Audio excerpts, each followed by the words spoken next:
कहती है कि कन्हैया तुम मुझसे प्रेम करते हो, अच्छा सच्चा प्रेम करते हो तो झगड़ा क्यों करते हो।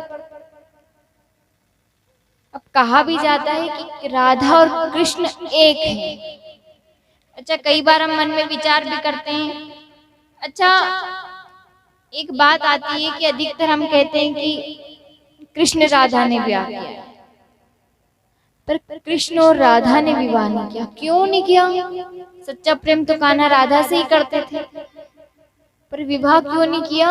क्योंकि कृष्ण और राधा एक है।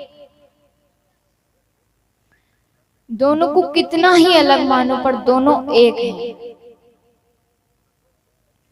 कन्हैया यही कहते हैं कि राधा तुम और हम दोनों एक ही हैं, बात बराबर हो जाती। अब राधा कहती है बहुत देर से चूड़ी बेच रहे हो ना तुम। कन्हैया मुझे नहीं पता था कि तुम चूड़ी भी बेचने आओगे। अब कन्हैया सफाई देने लगते हैं कि देखो मैं कोई चूड़ी उड़ी नहीं बेचता हूँ, कोई मनिहारी वगैरह कुछ नहीं हूं मैं, सिर्फ तुम्हारे कारण, सिर्फ तुम्हें मनाने के लिए मैंने आज चूड़ी बेची। राधा कहती मैं पहले ही समझ गई थी तुम्हारी आवाज से, क्योंकि मैं समझती नहीं तुम आती नहीं। अच्छा मेरे घर के नीचे क्यों चिल्ला रहे थे? कन्हैया कहते हैं राधा तुम्हारे लिए मैं सब कुछ कर सकता हूं। अब कन्हैया धीरे धीरे सबसे वादे करने लग जाते हैं। माँ बाबा से वादा किया कि मैं तुम्हें छोड़कर कभी नहीं जाऊंगा। आज राधा से भी वादा कर लेते हैं कि राधा मैं तुमसे कितना ही दूर हो जाऊं पर प्रेम कम नहीं होगा। ये जो प्रेम है ना हमारे और तुम्हारे बीच का, ये सदा ऐसे ही रहेगा। क्योंकि हम जब भी किसी से प्रेम करते हैं, अधिकतर तो हम प्रेम करते नहीं और पागल ज्यादा बनाते हैं। तुम्हारे लिए ये कर दूंगा। अच्छा किसी से एक बार मिलते हैं हम, पहली बार हमने उनको पहली बार देखा, उनने हमें पहली बार देखा, 1 घंटा बात हो जाती, 2 घंटा बात हो जाती, इतना विश्वास हो जाता है कि अगले दिन ही फोन लगाते हो तुम बताओ कैसे हो। तो वो कोई सच्चा प्रेम है जो बना हुआ है, जो जुड़ा हुआ है, जो तुम्हारे सुख में काम ना आते हुए दुख में काम आए, वो सच्चा प्रेम है। आजकल हम उठा के कह देते हैं कि हम तो उनसे सच्चा प्रेम करते हैं, हम कुछ भी कर सकते हैं उनके लिए, और जब सामने वाले की मृत्यु आ जाती है तो सबसे पहले वही बोलता है अरे मेरा मित्र था, जल्दी करवा दो जल्दी करवा दो जल्दी करवा। 10 मिनट भी नहीं रखते। जितना जल्दी कार्यक्रम हो जाएगा उतनी जल्दी तेरवा हो जाएगा। ऐसा प्रेम हो गया आज। अगर सच्चा प्रेम करते हो तो वहां तक निभाओ ना। कुछ लोग बोलते हैं कि मुझे उससे इतना प्रेम है कि मैं भगवान को भी छोड़ सकता हूँ, मैं भगवान को नहीं मानूंगा पर उसको मानूंगा। कुछ लोग कहते हैं अच्छा जब अच्छी पड़ती दोनों में तो आपस में बात होती है कि अगर तुम मर भी जाओगे ना तो मैं तुम्हारे साथ चलूंगा, और कभी हकीकत में मर जाए, क्या तुम साथ जाओगे? साथ जाओगे? कोई नहीं जाएगा। कन्हैया के बराबर अच्छा प्रेम की पराकाष्ठा कृष्ण है। भगवान ने जिसको भी अपनाया है, जिसको भी भगवान ने जिसको भी देखा है उसको तारा ही तारा है। अच्छा आज कंसवध भी होगा, कन्हैया अपने मामा को भी मारेंगे, तो कन्हैया को ने मामा को मारा तो कोई वध नहीं किया, उसका भी कल्याण होगा। कल पूतना को मारा उसका भी कल्याण होगा, क्योंकि परम पिता परमेश्वर अगर आपको हाथ लगा रहे हैं तो उससे बड़ा सौभाग्यशाली कोई नहीं। आज कन्हैया राधा से वादा करते हैं और घर चले जाते हैं। अब धीरे धीरे एक दिन अक्रूर जी घर आते हैं। क्यों आते हैं? अक्रूर जी को कंस भेजता है। कंस कहते हैं कि कन्हैया बड़े हो गए ना? कहते हैं हाँ कन्हैया बड़े हो गए। कंस आदेश देता है जाओ कन्हैया को मार दो। अब नंद बाबा के परम मित्र रहते हैं अक्रूर जी, बहुत प्रेम करते हैं कृष्ण और बलदाव से, दोनों भाइयों से अनुपम प्रेम। अब कौन दोस्त दोस्त के बालक को मारेगा? अब कंस कहते हैं कि अच्छा मैंने ये बात तुमको बताई है कि कन्हैया को मारना है, तुम वहां जाके मत बताना। अक्रूर जी आते हैं। अक्रूर जी अपना रथ उठाते हैं, बहुत हिम्मत करते हैं, क्योंकि उनको पता रहता है कि ये कंस कन्हैया को आज मार देगा। अब अक्रूर जी को दोनों ही बात पता है, कृष्ण परमात्मा है, किसी से मरेगा नहीं, कन्हैया सबको तारने वाले हैं। ये बात तो उस समय की है जब कन्हैया थे, तब देखते कन्हैया के अगर किसी ने दर्शन कर लिए मानो वो अपने जीवन से तर जाता था। पर कन्हैया ने श्रीमद् भागवत महापुराण में ये लिखा है कि अगर मैं चला जाऊं तो मेरी कथा तुम्हारा साथ दे, जो भी मेरी कथा सुनेगा उसका कल्याण जरूर होगा। तो मतलब हम सभी भी सौभाग्यशाली हैं जो कृष्ण कथा का पान कर रहे हैं। अरे खाना हो तो कन्हैया का भोग खाओ, पीना हो तो कृष्ण कथा का पान करो। सबसे ज्यादा अगर कोई चीज काम आएगी तो श्री कृष्ण की भक्ति। अभी आपको मैं 7 दिन की बजाय 14 दिन भी कहूंगी ना कि रोज अगरबत्ती दीपक भगवान का जप तप साधन सब करो, पर आपको विश्वास नहीं होगा। पर आप निरंतर करते रहेंगे तो आपको स्वयं पता चलेगा। अच्छा, जो भगवान को मानते हैं, भगवान की पूजा अर्चना करते हैं, जैसे कुछ संत हो गए, वृंदावन वासी हो गए, हरिद्वार वासी हो गए, ये भगवान की पूजा करते हैं तो जब इनकी मृत्यु आती है तो इनको कोई परेशानी नहीं होती, बहुत जल्दी आ जाती है। भगवान तुरंत अपने चरणों में जगह दे देते हैं। और हम जैसों को पहले तो हम 10 दिन तो अस्पताल में पड़े ही रहते हैं, उसके बाद कहीं जाके तड़पते हैं, उसके बाद भी कन्हैया नहीं उठाते। कन्हैया तब बताते हैं कि तूने मेरी जीवन में कभी भक्ति नहीं करी ना, अब सहन कर, नीचे भी कर, ऊपर आके तो करना ही करना है, पर नीचे भी लोगों को पता लगे कि इस व्यक्ति ने जीवन में कभी भगवान का नाम नहीं। ये बात उन लोगों के लिए है जिनको भगवान पे विश्वास है। ये बात जो आज आपको बताई जा रही है ये उस दिन काम आएगी जिस दिन आप बोल नहीं पाओगे। देखो एक बात कही जाती है कि बोलने को दी जिह्वा।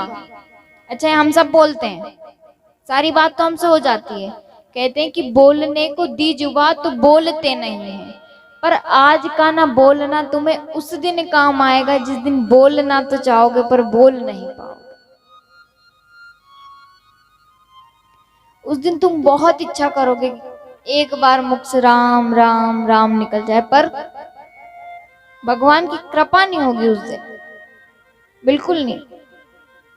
भगवान भी यही विचार करते हैं कि कब मेरी भक्ति छोड़े और कब मैं इसको तड़पाऊं। भगवान के साथ हम ऐसा करते हैं तो भगवान भी हमारे साथ ऐसे ही करेंगे। हफ्ते में हम एक दिन भगवान को देते हैं।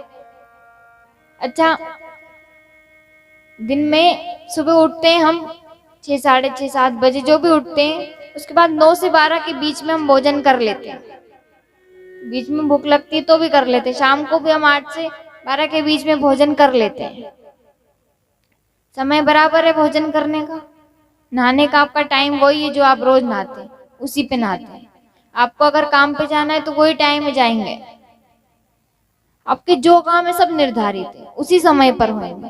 पर भक्ति निर्धारित नहीं, जब समय मिलेगा तब करेंगे। भगवान को मानने का कोई समय नहीं। अगर आपने सारे काम छोड़ दिए और आपने सिर्फ भगवान की भक्ति करी, एक बार मन में विचार लाओ, एक बार कि सारे काम बाद में कर लेते हैं, पहले भगवान को पूछते हैं। फिर उस दिन का दिन तो ऐसा रहेगा जैसे सोने पे सुहागा। क्योंकि मेरी तो अनुभव की बात है। मेरी आयु को देखते हुए आप सभी को लगता ही होगा कि कोई भक्ति नहीं है अंदर। अच्छा, आप अपना अपना समय निकाल के यहाँ बैठे हैं तो सोचते हो कि कहीं नहीं तो दीदी थोड़ी बहुत तो कथा सुनाई देगी।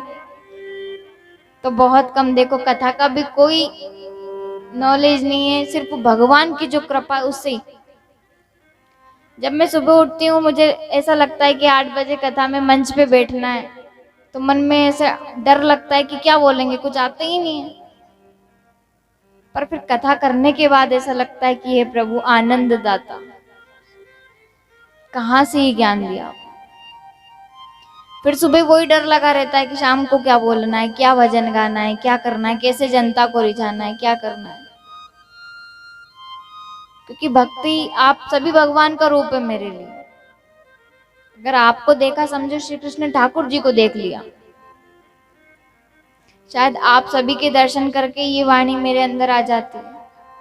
आप अपना अपना समय निकाल के आते हैं कथा सुनने के लिए। थोड़ी बहुत तो कथा भगवान की कृपा से आप सुन ही लेते हैं।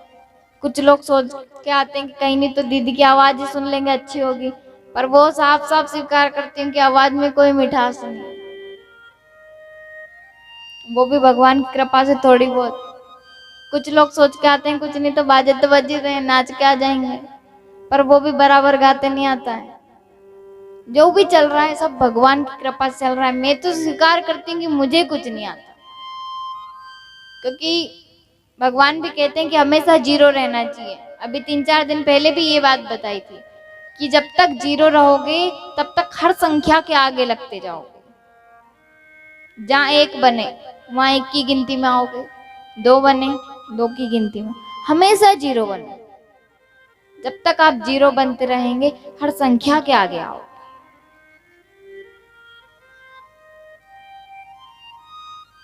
क्योंकि ये जो जीवन है ना जाने आपने कितने पुण्य करे होंगे। क्योंकि कल परसों भी एक बात बताई थी मैंने कि शायद ही किसी ने इतने पुण्य करे होंगे जो पूरे विश्व में महामारी फैल रही है, सब लोग परेशान हैं।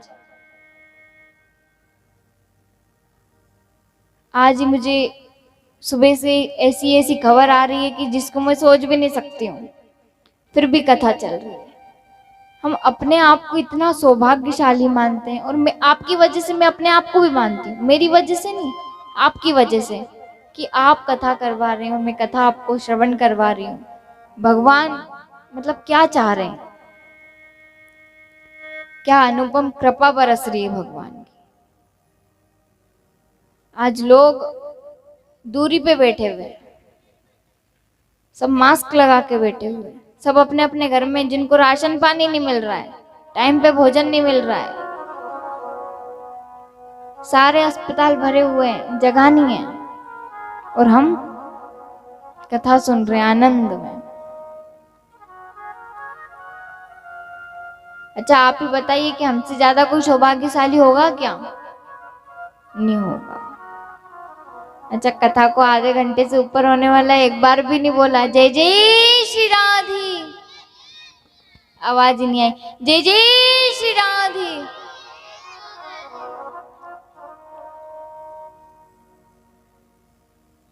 अच्छा, भगवान का रुक्मणी मंगल किस किस को करना है? अच्छा, 2 बातें यहाँ पर। भगवान श्री कृष्ण की तरफ कौन कौन है? कन्हैया, मैं तो हूं ही नहीं तो मैं तो हाथ ही नहीं खड़ा करूं। कन्हैया की तरफ कौन कौन है? देखो, बाद में पलटना नहीं है टीम से। और रुक्मणी जी की तरफ मैं तो दोनों हाथ ऊपर करूं। देखो, संख्या हमारी ज्यादा है और आपकी कम, आपको साथ ज्यादा देना पड़ेगा कन्हैया का। फिर अभी तो समय है, पर हमने पत्रिका तो छपा ली ना, अभी से विवाह करेंगे थोड़ी देर से।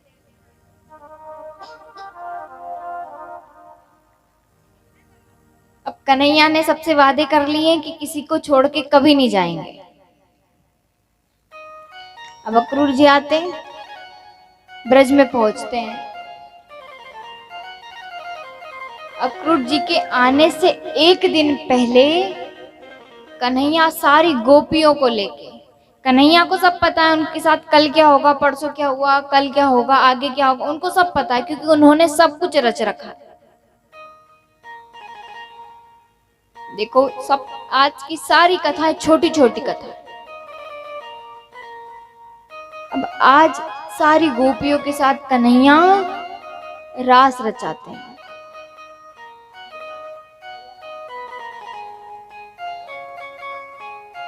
रास रचाते हैं सभी दीपक भैया गोपियां, जहाँ कहीं भी हो स्टेज पर आए। सारी गोपियां और कन्हैया। अच्छा, रास रचाते हैं तो हम सब कलयुग के वासी ये विचार करते हैं कि कन्हैया अकेले थे और इतनी सारी गोपियां थी, तो इतनी सारी गोपियों के मध्य में एक पुरुष का होना अच्छा नहीं होता, ये हम सबके भाव है। पर आपको कल की कथा में बताया था कि ब्रह्मा जी ने श्री कृष्ण के सारे ग्वाले चोरी कर लिए थे, वही ग्वाले आज गोपियां बने। अलग अलग दृष्टि से अलग अलग ग्रंथों में अलग अलग भाव लिखे गए हैं। भक्तमाल में लिखा गया है कि श्री कृष्ण जो गोपियां के साथ, गोपी के साथ रास रचाते हैं, वो गोपी संत हैं, जिन संतों को पहले दर्शन नहीं हो पाए थे श्री कृष्ण के, आज वो गोपियां हैं। सारे ग्रंथों में अलग अलग भाव लिखे गए हैं। आज कन्हैया अक्रूर जी के साथ जाने से पहले एक दिन रास रचाते हैं। आइए हम सभी भी रास के भजनों में आनंद लेते हुए कन्हैया लाल को रिझाएंगे।